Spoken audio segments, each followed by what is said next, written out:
Hello, and welcome to Dyslexia Devoted, the podcast dedicated to building awareness, understanding, and strategies to help those with dyslexia. I'm your host, Lisa Parnello, dyslexia therapist and founder of Parnello Education Services. Join me as we dive into today's episode of Dyslexia Devoted. Hello, friends, and welcome to another episode. Do you want to hear real stories of success for kids with dyslexia and other learning differences? Welcome to episode 51 of Dyslexia Devoted, and today we're celebrating the small wins. If you listened to episode 25, then you heard some of the long-term wins of my clients that I've had over the years. Today, as we are wrapping up the end of my school year sessions and I get to take a lovely little break before the summer session starts, I'm sharing some wins that have been achieved by my clients this year. Sometimes when you're in the middle of it all, it's hard to see how far you've come when you haven't quite reached that finish line. So today, I'm covering a whole bunch of small wins of real kids. It was great chatting with you guys and answering some of your questions at last week's live Q&A session. So if you missed that, I'll be posting the recording on my Facebook page later this week. Now, next week will be the 52nd episode, which means it'll be a full year since I started the Dyslexia Devoted podcast with our weekly episodes. I want to hear from you about what you would like to hear in the next year of episodes. Please visit parnelloeducation.com/survey to complete a listener survey. As a special thank you, the first 10 people who complete the survey by Sunday, May 28th, 2023, will be offered a $5 digital gift card of their choice. So let's jump on into our success stories. For the sake of privacy, I'll be referring to the kids as my little friends and giving them numbers, even though some of them aren't so little. In fact, a couple of them are taller than me now. I work with kids in grades kindergarten through 10 right now, and they've all had some amazing successes this year, and today I'd like to share some of their wins with you. This is an unscripted from the heart episode with stories in absolutely no particular order as I list them out. I hope you enjoy. So little friend number 1 isn't really so little, although I don't actually have any idea how tall this little friend is because I've never met him in person. This year, this child has gone from being a struggling reader and speller to now rarely needing my help to fix spelling mistakes and having a school that says, "Are you sure they have dyslexia? Because they're doing really well. And I don't really see any struggles." And I can't even tell you how proud that makes me, that a student is doing so well, no one even realizes they have a learning difference when they're at school. And that was such an amazing little tidbit to hear from the family. Little friend number 2 is a student who's very newly working with me and only knew some of her letter sounds. And now, within just the first couple of months as I squeezed her into my schedule and get into work way too early in the morning because I'm a sucker for adorable little children, and can now sound out words all by herself. All right, now for little friend number 3. Little friend number 3 just needs a little boost in everything. And one of the most notable successes was their ability to form letters. One thing that people don't talk a whole lot about is during the COVID pandemic shutdowns, some students didn't go to school for a year, almost a year and a half-ish. And so with that, depending on what age they were, some of them never learned handwriting. So like basic printing, not necessarily cursive. So I have some little friends this year who we have been working on printing and cursive because they never learned proper letter formation. And so one of them had such terrible printing habits, it was actually easier to teach this kiddo how to do cursive first. And we went through and they actually have perfect cursive, probably better than mine actually. And that is a way that they can communicate their writing more clearly because if you ask them to write in printing, it's barely legible. But in cursive, it is looking fantastic. And now that we've got good habits down with the cursive, we're now trying to go back and fix a little bit of those printing errors. Sometimes when a student is so far into the habits of the way they form their letters in printing, it's really hard to undo them. And sometimes it's actually easier to go ahead and teach them cursive instead of correcting terrible printing, because then you are creating good habits from the get-go, and it's a lot less undoing. One thing that I have found over the years in teaching, it is a million times easier to teach something new than to unlearn something that was learned the wrong way. So I really like teaching the kids cursive, and I know people think, oh, cursive's dead, you're never going to need it. But kids actually love learning cursive. They think it's so much fun, and they can't read some of the things that are written in cursive, and I feel like it is a little bit of a lost art. But also in the world of dyslexia, it helps because the kids actually form letters in different directions. So if you're forming a B, you start it completely different than the way you would form a D, and it prevents a lot of reversals along the way. So that is one thing I've done a whole lot of this year, is teaching a lot of cursive, because the kids are really struggling. If they were first graders when COVID shut their schools down for an entire year, they never learned proper handwriting. Even if somebody handed them a handwriting worksheet page, parents aren't taught the proper way to teach kids to learn how to print. They aren't shown the exact way to do it. They just, all right, here's your letter worksheet. Go ahead and fill out the letters. Versus when you're in school, the teachers will actively show them what direction to go and where to start on the line and that kind of thing. And I've seen a ton of kids who never got that instruction, and it's really hard to keep going and write legibly once they get, they're now in 3rd, 4th grade now for those kids who were learning how to do their writing. And so one of our big wins this year was being able to write legibly when that wasn't a skill that they developed in school. All right, I believe I'm on kiddo number 4. I'm not going to stake my life on the number order here. So like I said, this is a completely unscripted plan today to tell you some success stories. So please don't judge when I don't know how to count. There's a reason I teach reading. Just kidding. I teach a lot of kids math too. You know what? That brings me to the kiddo I'm now going to do for number 4. I'm changing up my order of what I was going to say. So kiddo number 4 came to me actually for his math skills, not actually for reading, because I work with several kids in his neighborhood, and they, found out that I work well with kids with dyslexia, but I also help kids who struggle with learning of really any subject, as long as you don't put me too far into high school. When it comes to subject matter instruction, keep me below 8th grade. When it comes to reading, I can teach a kid at any age, but subject matter teaching, let's stick to below 8th grade. And this kiddo came to me for math. And I couldn't be more proud of this friend, because he's really struggled this week by no fault of his own. And the way he handled it brought me such pride and joy, as did it bring to his mom. This kiddo, when he walked into my office, I got 1-word answers for like a month and a half.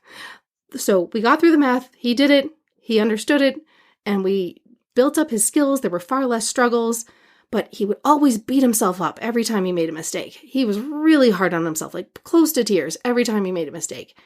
And over these last couple months, I've really seen the way he can be like, all right, well, I understand the concept. The question was just worded really badly, so I got it wrong, but I understand the math, so that's all that really matters. Hearing that come out of his mouth made me the most happy person in the universe. I almost cried happy tears over it. We also had to deal with some struggles this past week where a not so effective science teacher gave an assessment, and then the kiddo didn't do well. And he was supposed to do a retake, and he said, hey, actually, I have tutoring today. Can I do my retake tomorrow instead of today? Because I really would like time to get some extra support on this before I take the retake test. The teacher was not very kind and made him take the retest anyway, so he failed a second time because he didn't get a chance to get the extra support, even though he asked for it. But it is not about the failure. For me, that was a huge win, because that kiddo was able to say, I would like to get extra help. Can I have my retake tomorrow so I have time to study? He advocated, he made a plan for studying, and did his very best, even though the teacher didn't follow through with that plan. And that made his mom and I really proud, because just the fact of advocating and talking to a teacher and saying he needs time and help is humongous for a win. So one of the big things that I teach kids is that sometimes winning isn't necessarily everything going your way. It's that you did everything you could along the way. And teaching that self-advocacy. That is always a really, really big win. All right, now on to little friend number 5, I believe. This little kiddo was an anxious pile of nerves when she walked into my office for the first time. She's a kiddo that has been waiting on my wait list to finally get a spot, and whenever I had an opening, she was able to snag it whenever she got it, because, kids, get sick, or kids, get into a play, and then they have rehearsal for one random month of the year. So she's been sneaking into my schedule wherever I end up with some cancellations. And since then, we have gone from a pile of nerves that always wants to know if she did something wrong, or what happens if she gets this wrong, what about this, what about that? And there's always 8 million questions. To, oh, okay, can I show you this word that we did in class, and can you explain it to me? Like, how did this work? Like, I copied it in class, but I don't understand, why it's spelled this way. And so to go from a pile of nerves to asking thoughtful questions that apply to her schoolwork, and then asking to do some of her special big projects with me this past week because she knows that she needs some extra support and she wants to know how to do it the right way, but she can do it in a way that doesn't make her super nervous because she has a plan on how to make it easier. It's so nice to see somebody who I've only worked with for just a few months make that shift from being super nervous to feeling like they have a buddy who's going to help them out. And I try to be that buddy where kids who come to my office, who loves going to reading class when they can't read? Like, it's the worst subject in the world for them. But I make it my goal to make my office their safe space where they can tell me whatever struggles that they're having and we can make a plan to make it better. And that is one of the things that brings me the most joy is I don't ever have kids saying, oh, I don't want to go to Lisa. And instead, every once I'll get one going, so I'm going to summer camp, so I'm not going to see you all summer. Sorry, not to be rude to you or anything, but I'm really excited about summer camp. And, it's tutoring. So they all have their moments where they know it's not about not liking to come to me, but, it's tutoring. Sometimes you'd rather just go to camp and play with all your friends, which I fully encourage. So there are certain kids that I will absolutely miss this summer because I have them all year long and then they take a break from me and go do fun, amazing things. And then kids who I don't normally have time to help can sneak into my schedule just for the summer. And so it is always nice this time of year to reflect on how far we have come with some of these friends so that they can be so successful as they are going into the next school year. Now it's time to reflect on little kiddo number 5. This boy was one that finally got a permanent spot on my schedule this year, but it was only 1 day a week when we were really hoping for 2, but that's all I got.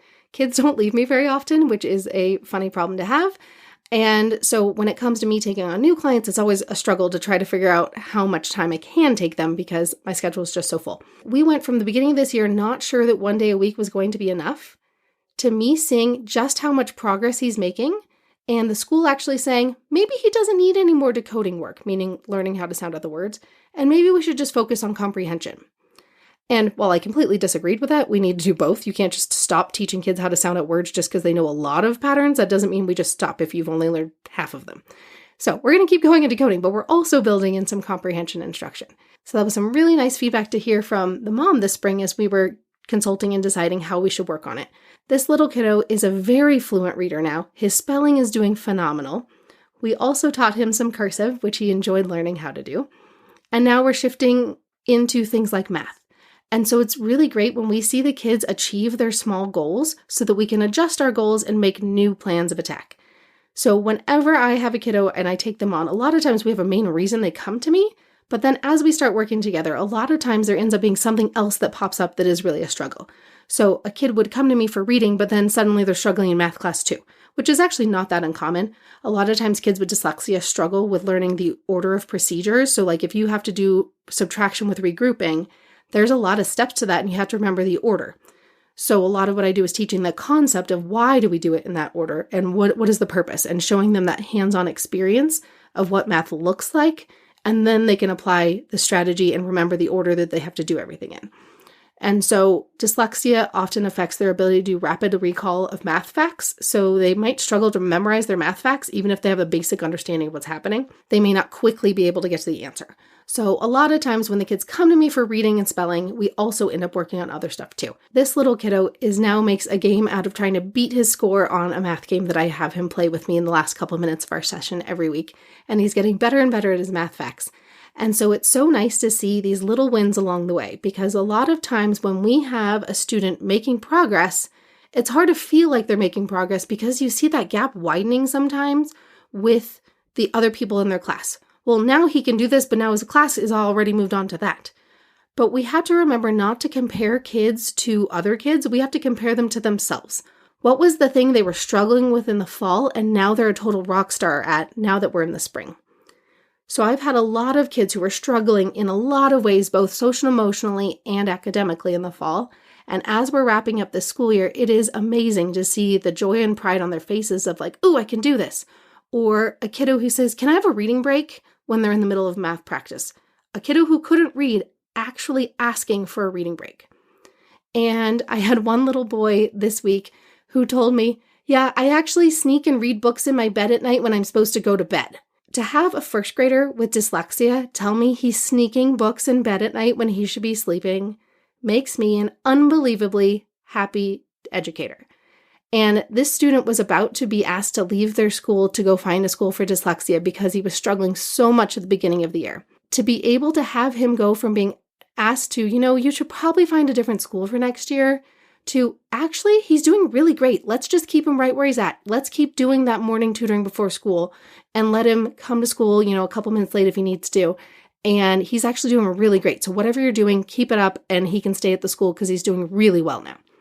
And he's sneaking books in bed to read. And nothing makes me happier than to see a dyslexic kid find that joy in reading and realize it's actually not so bad. You just had to learn it in a different way. All right, let's recap this week's episode. First, I told you that we're about to get to our 1-year anniversary episode of Dyslexia Devoted.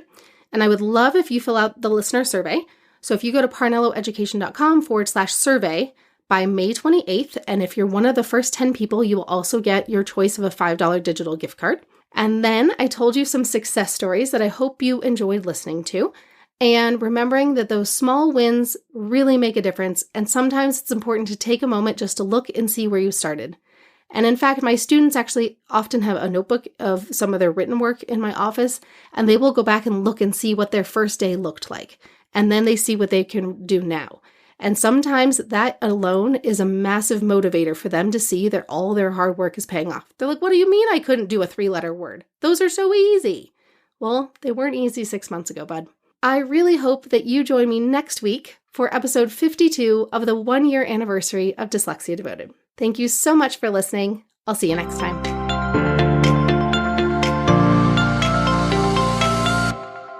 Thanks for tuning in to today's episode. If you want to learn even more about dyslexia, check out parnelloeducation.com/courses. See you next time.